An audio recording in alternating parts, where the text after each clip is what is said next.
कहानी वजूद की। ये एक श्रृंखला।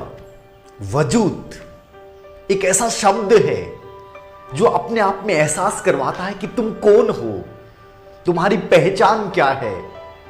ईश्वर जब किसी इंसान को बनाता है तो सभी को एक ही प्रकार की शक्तियां देता है। वो कोई भेदभाव नहीं करता। लेकिन हम में से कुछ लोग अपनी उसी नियति को मान लेते हैं कि मेरी नियति में ऐसा लिखा था, और कुछ लोग हम में से ऐसे होते हैं जो उस नियति को बदल डालते हैं।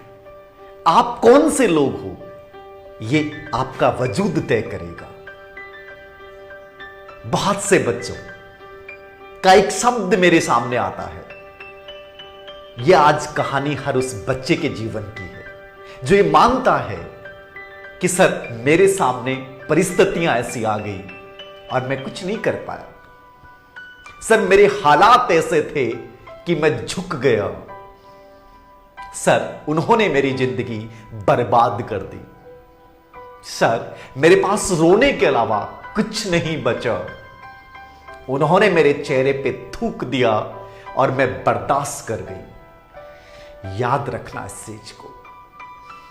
भगवान ने आपको इतनी अंतर शक्तियों से युक्त किया है, आप सोच नहीं सकते।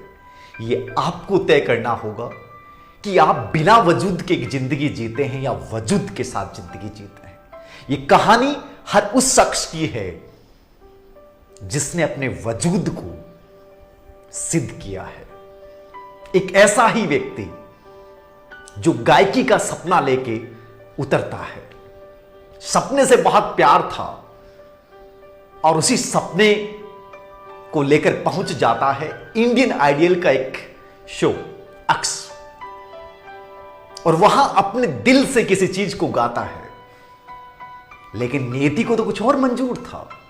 वहां मौजूद जज ने उस एक युवा गायकार को अस्वीकार कर दिया कि नहीं, हम आपको रिजेक्ट करते हैं, हमारी तरफ से ना है।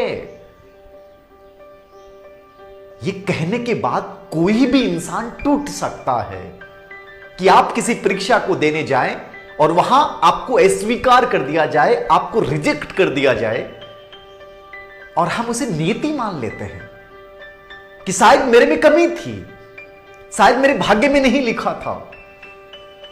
लेकिन वो इंसान ऐसा नहीं था। उसने अपने मम्मी पापा की आंखों में वो आंसू देख लिए जो चाह रहे थे कि वो रिजेक्ट ना हो, लेकिन उसने तो हिम्मत नहीं हारी। वो लौटता है, लेकिन हार की निराशा के साथ नहीं, एक जज्बे के साथ, एक जुनून के साथ, एक संकल्प के साथ कि फिर से लौटूंगा। और इतनी कड़ी मेहनत और जुनून के साथ मेहनत करता है कि आज वो लोगों के दिलों की आवाज बन चुका है। सुना होगा आपने इनके गानों को, सुना होगा आपने इनकी सुरीली आवाज,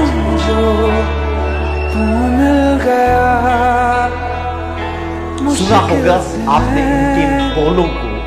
संभला था ये वही शख्स है जब 2011 में इनको रिजेक्ट किया गया, इनके वजूद को नकार दिया गया। वही इंसान 10 साल बाद में उसी इंडियन आइडल में पहुंच जाता है। किस रूप में? चीफ गेस्ट के रूप में। यानी जहां वो अपना एक सपना लेके गया था वहां नकार दिया गया, उसी शो में उनको एक चीफ गेस्ट के रूप में बुलाया जाता है। ये वजूद है, यही वजूद है। याद रखना कि हम में से बहुत से बच्चे निराश हो जाते हैं कि सर उन्होंने मुझे नकार दिया, उन्होंने आज मुझे ये बात कह दी। याद रखिएगा, ईश्वर सभी को समान मौका देता है।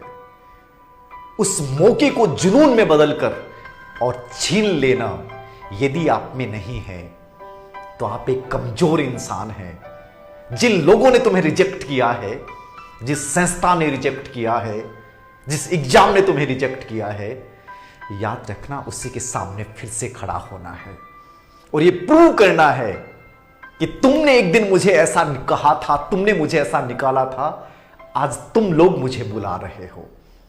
यही वजूद है। ढूंढो वजूद को तुम जो उसे खो बैठे हो, ढूंढो वजूद को जो तुम उसे खो बैठे हो।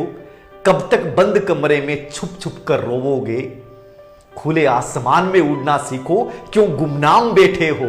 क्यों गुमनाम बैठे हो? जो नामुमकिन है उसे मुमकिन करना सीखो।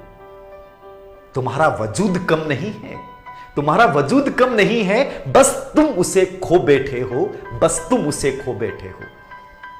उस वजूद को कभी मरने मत दीजिएगा। यदि वजूद है तो हमारा जीवन है, बिना वजूद के जीवन नहीं होता। तो लड़ना सीखिए, हासिल करना सीखिए और छीनना सीखिए अपने जुनून से। ये कहानी थी जुबिन नौटियाल की। ऐसे ही बहुत सारी कहानियां जिन्होंने अपने वजूद को कई असफलताओं के बाद सिद्ध किया, इस श्रृंखला में मैं आप लोगों के सामने लेके आऊंगा।